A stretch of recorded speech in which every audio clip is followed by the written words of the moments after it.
We are going over 5 practices that most players ignore but really shouldn't if they want to improve their game and stand out in matches, so that's coming up next.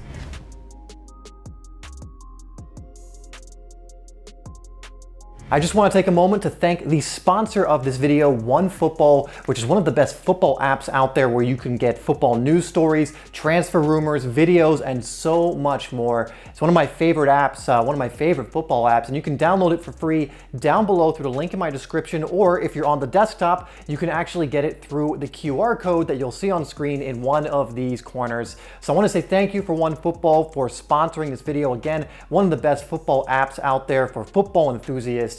Now let's get into the rest of this video. So before we jump into it, my name is Dave and this is Simplysoccer, where I'm creating videos every single week to help you improve your game and stand out on the pitch. Now, if you really want something that's going to help you do that right away besides this video, check out my free ebook, which you can get down below for absolutely free, 50+ pages, full-blown ebook. And now, without further ado, let's get into what some of these things are that players ignore, starting in reverse order with number 5. And number 5 is not practicing game-like scenarios in your individual training. Now, if you're doing team training, obviously a good coach is going to take you through some game-like scenarios and have you playing at game pace, really replicating game-like experiences. But if you're not doing this in your own individual training, you're really leaving a lot of growth on the table.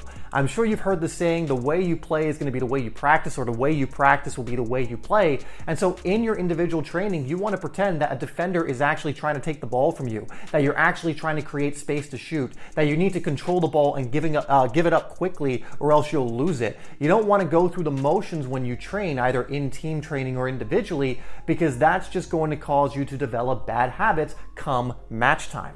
In the comments, actually let me know what area of football and development as a footballer do you think most players ignore but really shouldn't? What do you think the main one is? Let me know in the comments down below. And now let's move on to number 4. Number 4 is confidence and calmness. So many players ignore this because they just want to get the ball at their feet and play around with it and really get good with the ball, and that's totally understandable. You just want to play.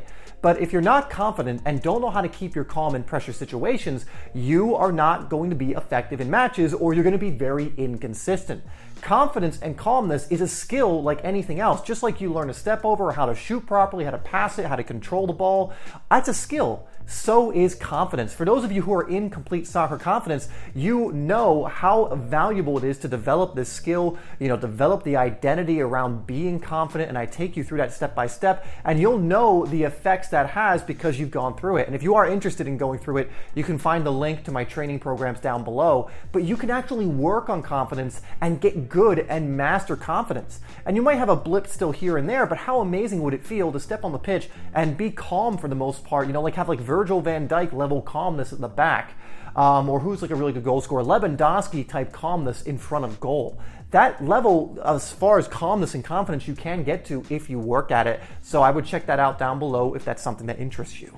So if you're enjoying this video so far, or it resonates with you, I invite you to hit that like button, and now we'll move on to number 3. Number 3, and one of the biggest things that players ignore, the vast majority of players, I did when I was younger, I will admit, is recovery, injury prevention, and getting enough sleep. And this is something that so many players, especially when they're younger, avoid really developing the good habits for this, because when you're younger, your body recovers pretty quickly. If you're 16 years old, and you go out, you could play all day and wake up the next day and be able to play all day again.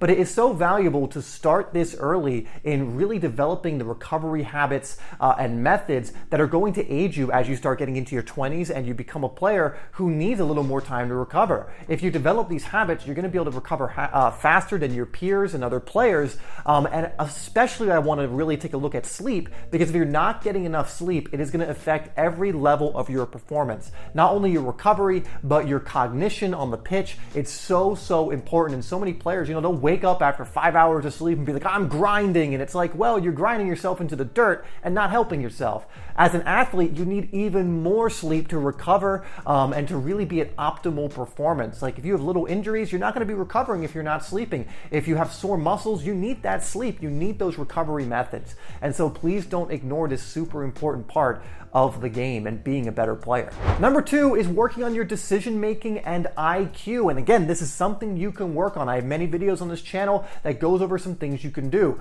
But I say this all the time, if you are the most skillful player, it doesn't matter if your decision making sucks. If you're a great player, but you get the ball and you dribble at the wrong times, or you shoot at the wrong times, or you pass at the wrong times, or you keep losing the ball, it doesn't matter how good you are technically, you're going to be a liability to your team. So make sure you're working on your decision making and your IQ. These are things that can be worked on and developed. Keeping your calm, by the way, in certain situations will absolutely raise your decision making. So that's something else to even look at. And number one, I like to just call focusing on the impact. And what I mean is absolutely you should be working on the fundamentals with the ball often. You can always get better at these, and professional players, even the top level players, if you watch like their videos on YouTube, you'll see they're still doing rondos, they're still doing simple passing drills. It might be a part of their warm-up, but they're getting those repetitions in every single day. It's super important.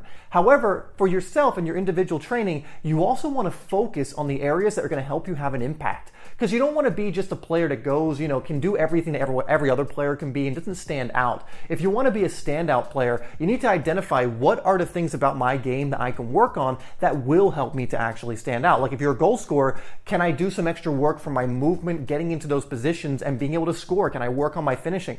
If you're a midfield player and you want more creativity, can I work on developing different methods of passing the ball? Maybe working with the outside of my foot, being able to do grass cutter passes, really working on my decision making like we've been talking about. What are the attributes in your position that you can work on a little bit more that can help you stand out? Now, if you really want to take your game to the next level, check out this video next where I'm giving you 11 of the best tips that are going to help your game immediately. If you apply these things even after watching this video, you're going to see improvements very quickly.